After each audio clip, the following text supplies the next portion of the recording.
So, ito naman ang ating next tutorial. 2 clips ang kailangan natin.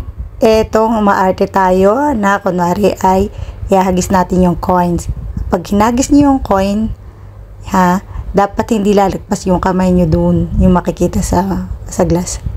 Bago pa lang, ikakat nyo yon, parang tanda lang. Yan, kakat nyo. Tapos yung second clip natin, ayan, yung naghulog tayo ng coin, pa-slant nyo. Kung ano yung direction na naghagis kayo ng coin sa gilid, ganun din. Tapos i-overlay natin. Itatapat nyo doon sa kinat natin, doon sa split natin. Yung doon sa paghagis nyo, kunwari. Itatapat nyo doon. Tapos yung paglaglag nyo pa-slant, itapat nyo doon. Kailangan itatiming nyo doon. Nasaktong paglapit ng kamay nyo doon sa may baso, lumaglag naman si coin.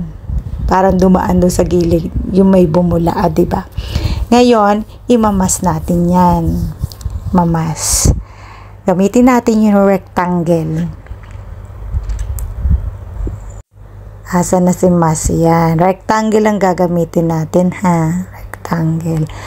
Yung imamas nyo lang yung baso na hindi kasama yung takip. Importante yung makuha nyo yung loob, yung ang coin ay bumagsak at yung bula. Yan. May sounds yan. Tamang-tama yung sounds niya. Talaga yung sounds ng pasok ng coin. Tapos feather natin 1 lang.